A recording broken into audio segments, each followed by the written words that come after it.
Hello everyone, আসসালামু আলাইকুম। আজকে আমি আপনাদের সাথে শেয়ার করব খুবই মজাদার পটেটো রোল সমোচা। এই সমোসাটা বানানোর জন্য কিন্তু আপনাদের বেশি কিছুর প্রয়োজন নেই। শুধু ঘরে থাকা কিছু আলু আর ময়দা হলেই এই নাস্তাটা আপনারা বানিয়ে নিতে পারবেন। তো আপনারা কিন্তু চাইলে এটা আটা দিয়েও বানাতে পারেন। আমি আজকে এটা ময়দা দিয়ে বানাবো। তো একটা বলে আমি এখানে 1.5 কাপ পরিমাণে ময়দা নিয়ে নিলাম। তারপরেই 1 চামচ পরিমাণে লবণ দিয়ে দিলাম। তারপরে 2 চামচ পরিমাণে রান্নার সাদা তেল দিয়ে দিব। এখন এটাকে আমি হাত দিয়ে খুব ভালো করে মাখিয়ে নিব। হাত দিয়ে মাখিয়ে আমি এটাকে একটা ঝরঝরে বানিয়ে নিব। দেখুন এটাকে আমি হাত দিয়ে খুব ভালো করে মেখে নিচ্ছি। তো খুব ভালো করে আটাটা মাখিয়ে নেওয়া হয়ে গেছে। এখন আমি একটা নরমাল পানি দিয়ে এখন একটা ডো বানিয়ে নেব। তো দেখুন এখানে আমি নরমাল পানি দিয়ে দিলাম। তারপরেই আমি এটাকে এখন খুব ভালো করে অল্প অল্প করে পানি দিয়ে একটা ময়দার ডো বানিয়ে নেব। এখানে কিন্তু একবারে পানি দেওয়া যাবে না। এখানেও অল্প অল্প করে পানি দিয়ে খুব ভালো করে মেখে একটা ময়দার ডো খুব সুন্দর করে বানিয়ে নিতে হবে। আপনারা রুটি যেভাবে বানান ঠিক সেভাবেই এই ডোটা বানাবেন। তারপরে আমার ময়দার ডোটা বানানো হয়ে গেছে। এখন আমি এটাকে 10 মিনিটের জন্য একটা প্লেট দিয়ে ঢেকে রেখে দেব। তো এটা আমি 10 মিনিটের জন্য এখন রেস্টে রেখে দেব। তারপরে আমি এখানে আলুর পুর বানিয়ে নেব। আলুর পুরটা বানানোর জন্য এখানে আমি 2টা সিদ্ধ করা আলু নিয়ে নিয়েছি। তারপরে আলুটা এখন আমি ম্যাশ করে নেব। খুব ভালো করে আলুটা ম্যাশ করতে হবে যেন এখানে আস্ত আলু না থাকে। তারপরে আলুটা ম্যাশ করে নেওয়া হয়ে গেছে। এখন আমি এটাতে কিছুটা মশলা দিয়ে দিব। 1 চামচ মরিচের গুঁড়ো, 1 চামচ ভাজা জিরে গুঁড়ো, 1/2 চামচ ধনে গুঁড়ো, 1/2 চামচ লবণ। তারপরে একটা কাঁচামরিচ কুচি আর কিছুটা ধনেপাতা কুচি দিয়ে দিব। ধনেপাতা আপনারা পছন্দ না করলে ধনেপাতা দেওয়ার দরকার নেই। তারপরে দিয়ে দিব 2 চামচ পরিমাণে কর্নফ্লাওয়ার।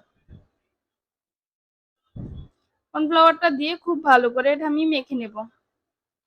খুব ভালো করে আমার মেখে নেওয়া হয়ে গেছে। তারপরে আমি আগে থেকে যে ময়দার ডোটা বানিয়ে রেখেছিলাম ওই ডোটা আমি এখন ঢাকনাটা তুলে খুব ভালো করে এখন আরেকটু মথে নেব। ময়দার ডোটা যতটা ভালো করে এটা মথে নেওয়া যাবে এটা কিন্তু ততটাই সফট হবে। এতো এতো খুব ভালো করে এটা আমি মথে নিচ্ছি। তারপরে আমি এটা দিয়ে 2টা রুটি বানাবো। তার জন্য আমি এটাকে 2 ভাগে ভাগ করে নিয়েছি। তারপরে আমি রুটি বেলার একটা পিঁড়িতে নিয়ে নিব। তারপরে নিয়ে এটা দিয়ে আমি 2টা রুটি বানাবো। তার জন্য আমি খুব ভালো করে এটাকে এখন একটা রুটি বানিয়ে নিব। গোল করে সুন্দর করে একটা রুটি বেলে নিব।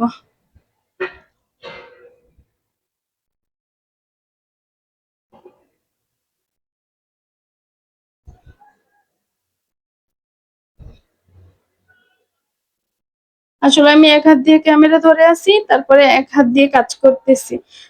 আপনারা আবার কেউ কিছু মনে করবেন না।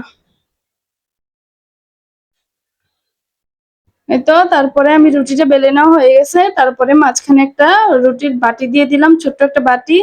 তারপরে আগে থেকে আলুর যে পুরটা করে রেখেছিলাম ওই আলুর পুরটা বাটিটার চারপাশে খুব ভালো করে ছড়িয়ে দিয়ে দিব।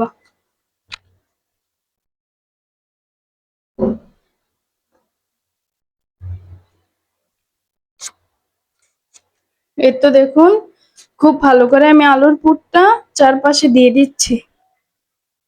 দিয়ে দেওয়া হয়ে গেছে। তারপরে আমি এখন বাটিটা তুলে নিব।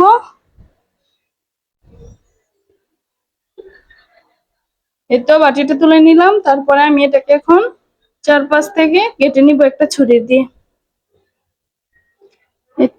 কেটে নিচ্ছি। দেখুন আমি কিভাবে পিস করছি। এটাকে আমি 16টা পিস করব। আপনারা চাইলে এরকমও করতে পারেন।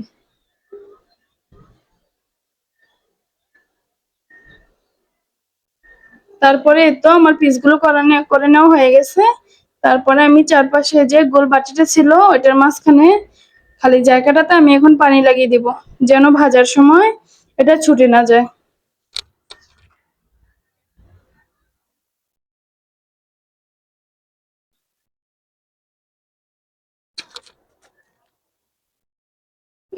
সবগুলোতে আমার পানি লাগানো হয়ে গেছে।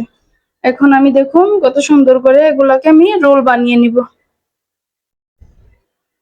খুবই সহজ এই নাস্তাটা, খেতে অনেকটাই মজা। দেখুন কত সহজভাবে এই রোলটা করে নেওয়া যায়।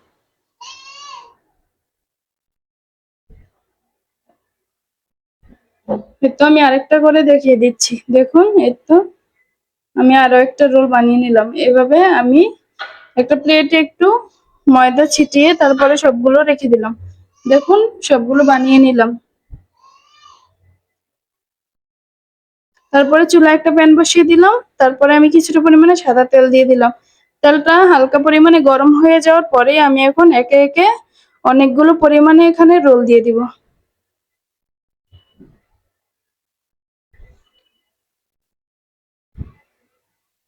এই তো অনেকগুলো আমি একসাথে দিয়ে দিয়েছি। তারপরে এগুলো এক পিঠ হয়ে যাওয়ার পরে আমি অপর পিঠ খুব ভালো করে উল্টিয়ে দেব। এখানে আপনারা চাইলে আপনাদের পছন্দ মতো কালার করে ভেজে নিতে পারবেন।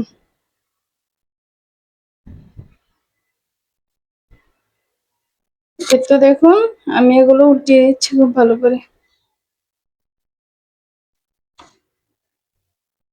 এই তো আমার সমুচাগুলো হয়ে গেছে। এখন আমি এগুলো একটা বাটিতে তুলে নিলাম। এই তো দেখুন কতটা সুন্দর হয়েছে, খেতেও কিন্তু মাশাআল্লাহ অনেক মজা হয়েছে।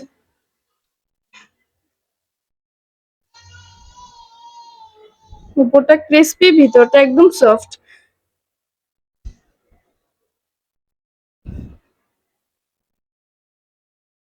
তো আজকে আমার ভিডিওটা ভালো লাগলে অবশ্যই লাইক কমেন্ট এন্ড শেয়ার করে দিবেন। আসসালামু আলাইকুম।